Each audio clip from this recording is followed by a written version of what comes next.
Pour la première fois depuis 7 ans, sourire soulagé de Charlotte Cassé. Il est 20h30, la mère de Florence Cassé vient tout juste d'apprendre la libération de sa fille. Je suis folle de joie. Je suis folle de joie. Je peux rien vous dire d'autre. J'ai encore du mal à le croire. Jusqu'au dernier moment, je me suis dit, elle va peut-être partir vers un procès. Je n'y croyais pas et d'un seul coup, c'est l'explosion. Je sais pas comment vous expliquer ça. Je suis vraiment heureux de ce dénouement. Je suis très très content, très ému. Et hier soir, j'avais pas envie d'aller dormir. Ce que je veux, c'est profiter de la vie avec elle parce que je l'aurai ici proche avec moi, avec nous, toute la famille. Le temps fort de la soirée, c'est cet instant où la présidente de la Cour suprême a fait voter à main levée les magistrats qui l'entouraient.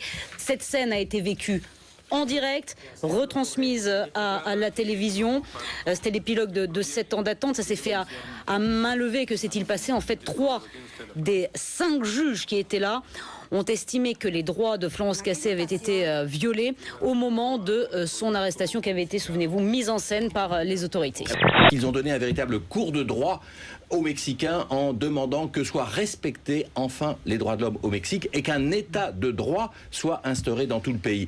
Et ce sont ces plaidoiries finalement, les unes après les autres, qui ont convaincu la juge rapporteuse, de basculer en faveur de la libération immédiate. Mais quand on a entendu ces mots, libération immédiate et absolue, ça a été vraiment une surprise totale, un coup de théâtre judiciaire qui a surpris toute la famille, l'avocat même de Florence Cassé et sans doute beaucoup de Mexicains.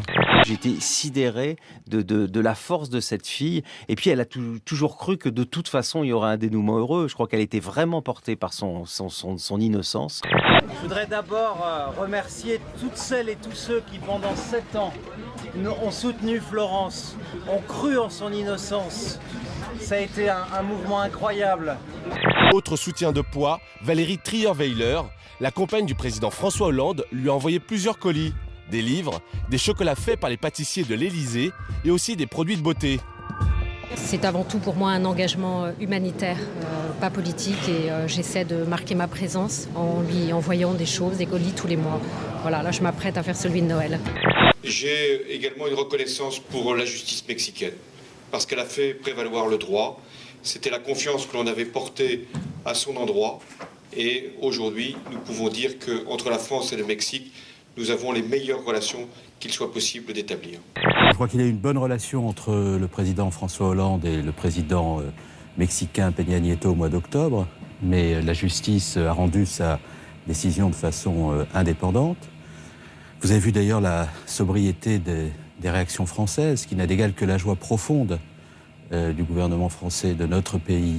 Vous savez, ce qui est très important, c'est la rencontre entre François Hollande et Enrique Peña Nieto qui a eu lieu au mois d'octobre, qui s'est extrêmement bien passé. C'était les deux nouveaux. C'était les deux nouveaux. Peña Nieto n'était pas encore investi.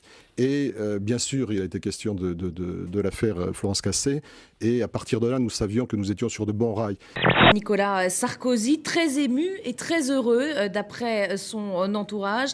Florence Cassé lui a d'ailleurs téléphoné elle-même dès hier soir.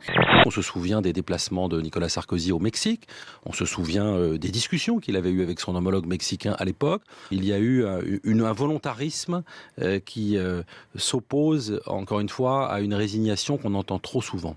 Il a été très déterminant dans sa libération. Et ce que je trouve un peu dommage de la part de François Hollande, c'est que, en remerciant la France, qu'il n'ait pas cité Nicolas Sarkozy, qui a été quand même à l'œuvre dans cette libération. Effectivement, il a l'habitude de passer sous silence ce qu'ont fait ses prédécesseurs.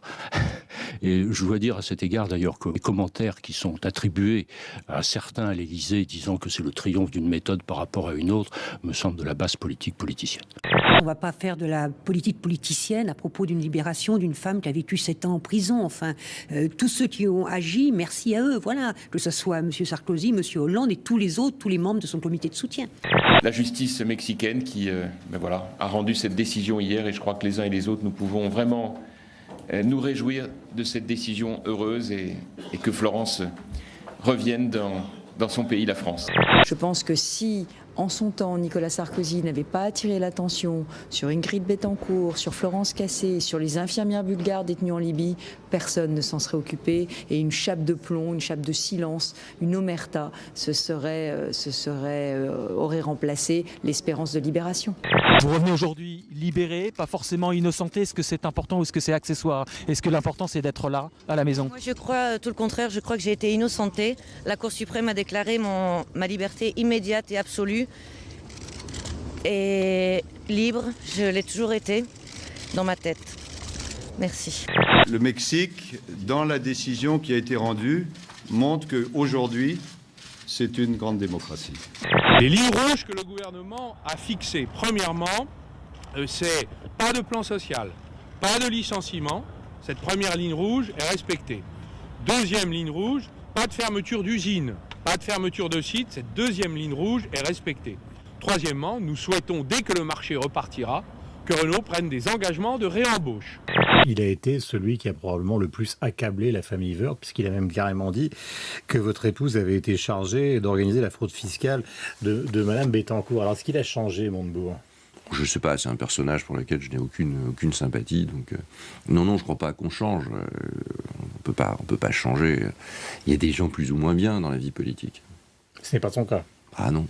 Dominique Strauss-Kahn, soupçonné d'être l'instigateur du réseau de prostitution dans l'affaire du Carlton de Lille.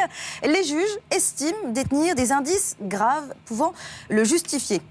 Cela vient de se passer en Russie. Un conducteur a perdu le contrôle de sa voiture qui est allé percuter un poids lourd. Sous le choc, une fillette de 2 ans est éjectée de la voiture et se retrouve au milieu de la route. Un routier, vous l'avez vu, l'évite in extremis avant que le père de famille ne sorte de son véhicule pour récupérer l'enfant. La fillette ne souffre au final que de légères contusions. Image étonnante d'un incendie à Chicago. Étonnante parce que vous le voyez, les pompiers sont intervenus dans un bâtiment entièrement recouvert de glace en raison des très basses températures qui règnent en ce moment sur cette partie des États-Unis. Et pourtant, l'entrepôt a été complètement ravagé par les flammes. Un pompier a été légèrement blessé.